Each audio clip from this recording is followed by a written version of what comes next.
Bismillahirrahmanirrahim.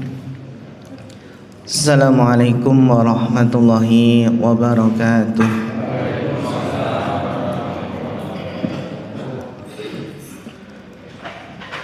Innal hamdalillah nahmaduhu wa nasta'inuhu wa nastaghfiruh wa na'udzu billahi min syururi anfusina wa min sayyiati a'malina. Man yahdihillahu fala mudhillalah wa man yudlil fala hadiyalah. Asyhadu an la ilaha illallah wahdahu la syarikalah wa asyhadu anna Muhammadan abduhu wa rasuluh. Allahumma salli wa sallim wa barik wa an'im ala abdika wa rasulika Muhammad wa ala alihi wa sahbihi wa man tabi'ahum bi ihsanin ila yaumiddin, amma ba'd. Ingkang kula hormati Bapak Ibu jamaah salat subuh ingkang mugi-mugi tansah dipunrahmati Allah Subhanahu wa taala. Alhamdulillah mboten kesupen saderengipun sumangga kita sami tansah menjalankan rasa syukur wonten ngasih dalam Allah Subhanahu wa taala. Pada kesempatan pagi yang berbahagia ini kita masih diberikan taufik dan karunia-Nya sehingga kita bisa menghadiri kajian di kesempatan ini tanpa adanya halangan. Semoga Allah Subhanahu wa taala memberikan ilmu yang berkah. Bapak Ibu yang dirahmati Allah Subhanahu wa taala, setiap orang yang hidup di dunia ini pasti memiliki cita-cita. Di antara harapan setiap insan adalah meninggal di tempat yang terbaik, meninggal dalam kondisi yang terbaik. Demikian pula dicabut nyawanya dalam kondisi keadaan yang dimudahkan. Karena ternyata malaikat pun ketika mencabut nyawa seseorang itu bermacam-macam, Bapak Ibu. Sebagaimana yang Allah firmankan dalam surat An-Nazi'at ayat 1 dan ayat 2. Allah Ta'ala berfirman, "Wan-nazi'ati gharqa wan-nasyitati nashta." Demi malaikat yang mencabut nyawa dengan keras, dan demi malaikat yang mencabut nyawa dengan lemah lembut. Tentunya orang beriman ingin nyawanya dicabut dengan lemah lembut. Hal ini sebagaimana yang dijelaskan oleh Nabi Shallallahu Alaihi Wasallam dalam sebuah hadisnya, yang mana Nabi bersabda, "Wa innal abdal kafir idza kana fi inqita'in minad dunya wa iqbalil akhirah nazala ilaihi malaikatun sudul wujuh." Pak Bu, jadi kalau orang kafir niku ketika akan berpisah dengan dunia dan akan menghadap akhirat, maka malaikat-malaikat yang kasar, yang berwajah buruk akan datang membawa kain kafan dari neraka. Fayajlisuna minhu maddal basar. Malaikat-malaikat yang wajahnya buruk, bawa kain kafan hitam dari neraka, ini ternyata duduk sejauh mata memandang. Karena ini bukan malaikat pencabut nyawa, tapi yang akan membawa roh. Summa yaji'u malakul maut. Kemudian setelah itu datanglah malaikat pencabut nyawa. Hatta yajlisa inda ra'sihi wa yakul. Kemudian malaikat maut yang hadir tersebut duduk di atas kepala orang kafir. Fayaqul, kemudian berkata, ayyatuhan nafsul khabisah. Nah, panggilannya sudah buruk.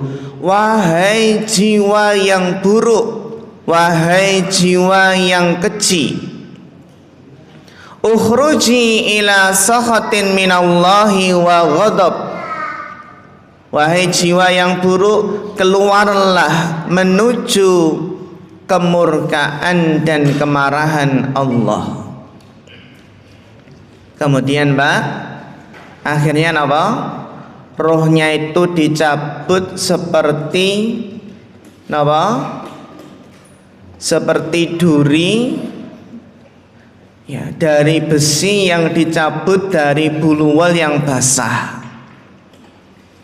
Nah, ketika nyawanya sudah dicabut, malaikat-malaikat yang menunggu tadinya, menunggu sejauh mata memandang, itu tidak membiarkan sekejap mata pun, langsung diambil, langsung dibungkus dengan kain kafan yang sudah disediakan tadi.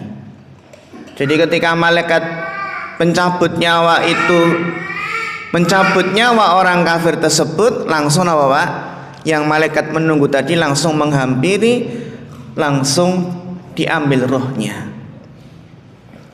Dan roh tersebut pergi dengan bau yang paling busuk, paling menyengat di muka bumi.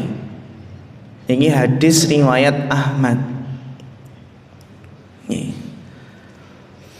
Dan tentunya orang kafir itu dicabut nyawanya dengan keras. Tapi kita nggak melihat, tidak bisa merasakan. Yang bisa merasakan hanya orang yang sedang mengalaminya. Mungkin ada orang yang mengatakan, Mas, itu orang kafir kok meninggalnya kayaknya gampang tidur bablas. Itu orang kafir kok matinya kayak tersenyum nih. Wah, kok kayak mudah Apakah itu nggak disiksa? Yang namanya sakaratul maut, dicabut nyawanya itu keras atau tidak, niku perkara yang gaib. Seandainya siksaan atau betapa kerasnya dicabut nyawanya orang kafir itu diperlihatkan oleh manusia, niscaya apa Pak Bu? Manusia semuanya akan beriman. Oh tuh orang kafir matinya kayak gitu. Kalau semua orang kafir matinya diperlihatkan sangat keras, nah nanti semuanya akan beriman. Dan kita yakin bahwasannya orang kafir itu dicabut nyawanya dengan keras, sebagaimana yang Allah firmankan dalam surat Al-Anfal ayat 50. Walau tara id yatawaffal ladina kafarul malaikatu yadribuna wujuhum wa adbarahum. Seandainya kalian melihat ketika malaikat mencabut nyawa orang-orang kafir seraya memukul dari arah depan dan dari arah belakang, dipukul dengan keras. Dan dikatakan kepadanya, waduku adabal harik, rasakanlah siksa yang membakar. Kesimpulannya pun apa Pak Bu? Bisa jadi kita lihat orang kafir meninggalnya kelihatannya tenang, tapi sesungguhnya disiksa oleh para malaikat.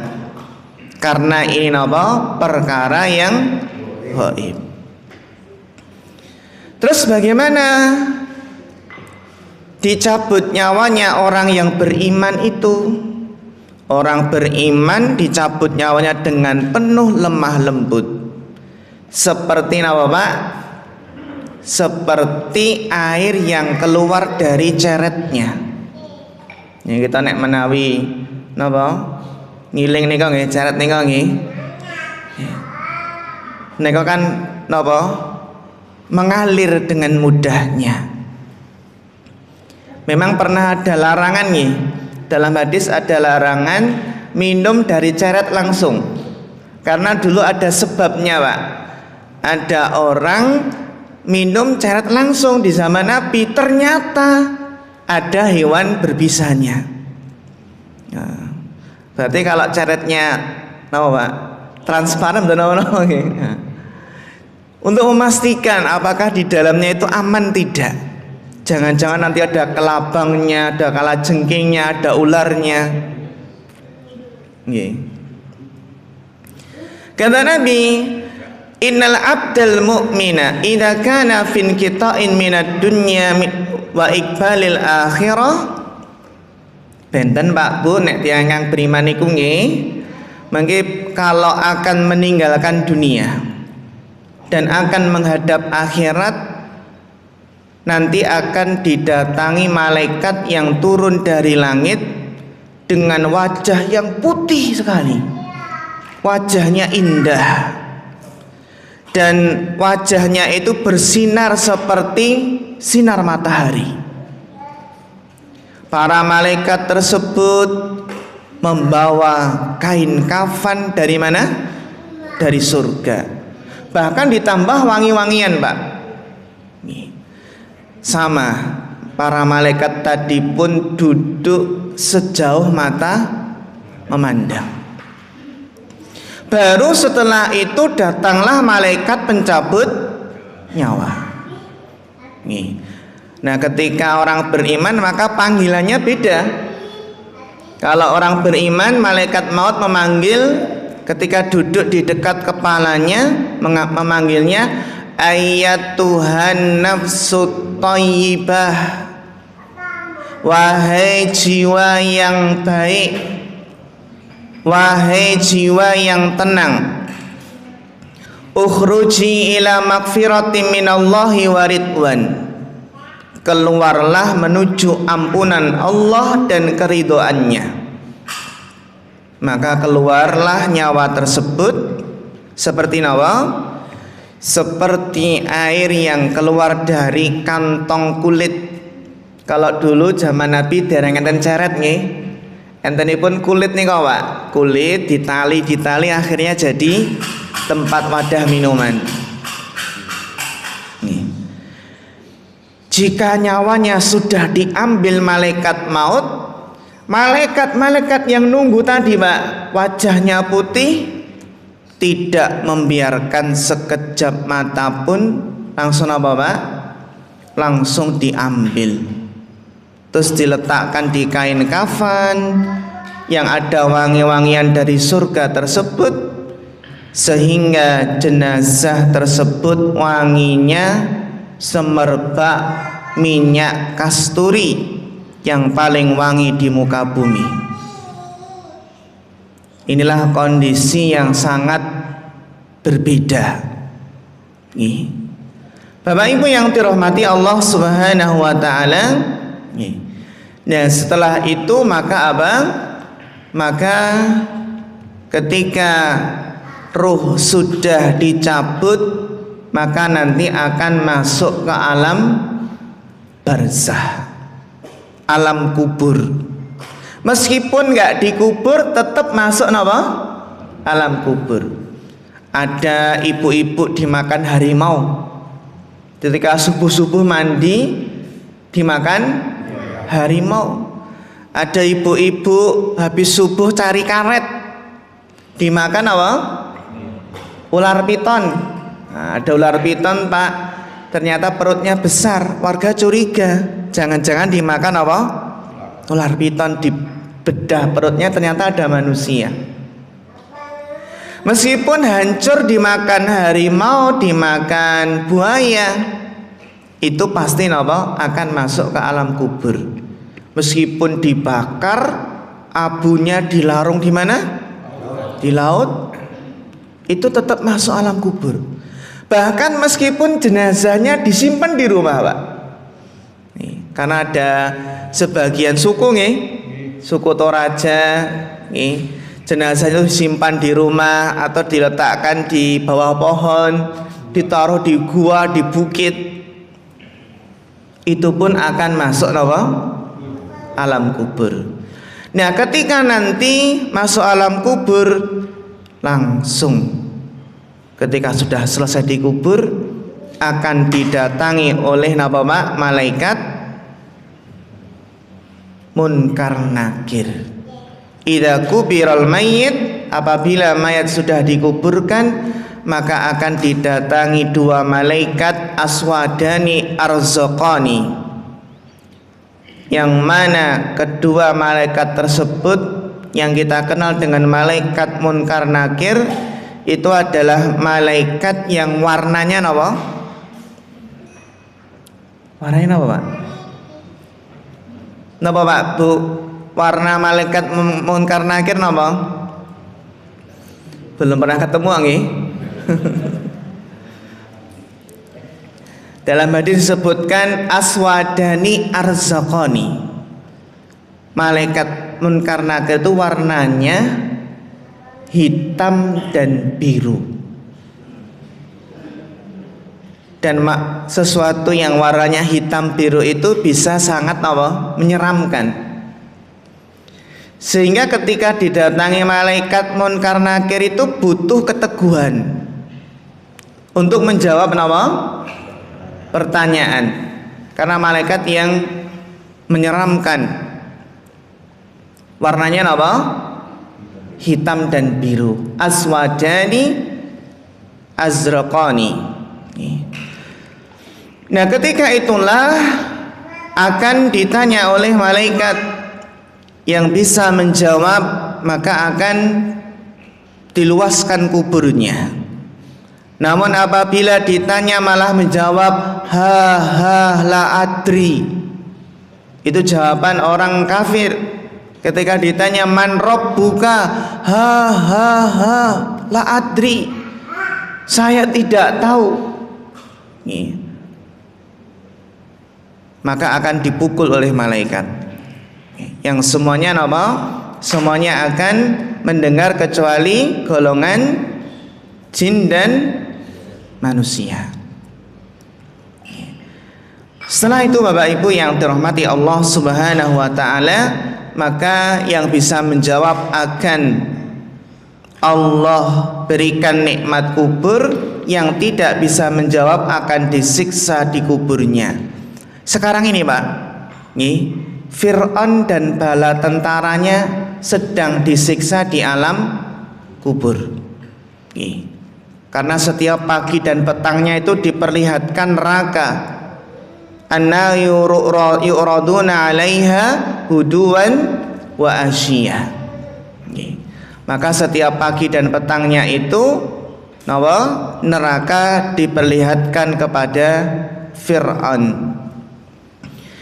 Di antara siksa kubur yang hadisnya sahih dalam riwayat hadis Bukhari, di antara bentuk siksa kubur yang dijelaskan dalam Sahih Bukhari adalah, Bapak Ibu yang dirahmati Allah, pernah Nabi itu pada suatu malam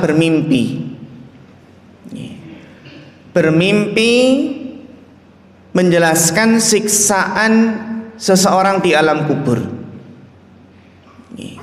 Dalam sebuah hadis yang panjang, hadis sahih riwayat Bukhari, Nabi pernah mimpi didatangi dua orang laki-laki. Beliau SAW dibawa ke suatu tempat yang di sana ada seorang laki-laki yang berdiri dan satunya duduk, dan di tangannya itu ada tangan besi. Tangan apa? Besi. Ada besinya yang tajam. Kemudian besi tersebut dimasukkan dari salah satu mulut hingga menembus lehernya. Ketika sudah sembuh ditusuk dari satu arah, maka akan ditusuk dari arah yang lain. Jadi mulutnya ditusuk-tusuk pakai besi terus sampai hari kiamat. Kemudian Nabi bertanya, siapakah orang tersebut? Maka dikatakan kepada beliau, ammalladzi ra'aitahu yushaku sidquhu fakadzabun yuhaddisu bil kadbah. Adapun orang yang kamu lihat mulutnya ditusuk dengan besi sampai hari kiamat, itu adalah orang yang berbicara dengan kedustaan, kebohongan, lalu berita tersebut dinukil sampai tersebar luas. Kalau istilah kita penyebar berita apa, Pak? Hoak. Disiksa sampai hari kiamat, ditusuk-tusuk terus. Ini siksaan bagi orang yang suka apa? Berbohong. Kemudian Nabi diperlihatkan lagi ada seseorang yang berdiri memegang batu yang besar, dan satunya ada orang yang berbaring. Tiba-tiba Bapak, orang yang berdiri membawa batu besar ini melemparkan batu tersebut kepada orang yang berbaring. Kalau cara Jawa ini pun apa, Pak? Dikepruk kepalanya pakai batu besar. Ketika kepala tersebut hancur, maka apa? Diambil batunya tersebut, terus kepalanya kembali utuh. Dikepruk lagi, diambil batunya, utuh lagi. Medeni. Siapa orang tersebut? Maka dikatakan kepada beliau, walladzi ra'aitahu yusdahu ra'suhu. Adapun orang yang engkau lihat dipecah kepalanya, farajulun allamahullahul Qur'an, adalah orang yang Allah ajarkan Al-Qur'an. Fanama anhu bil laili wa lam ya'mal fihi bin nahar.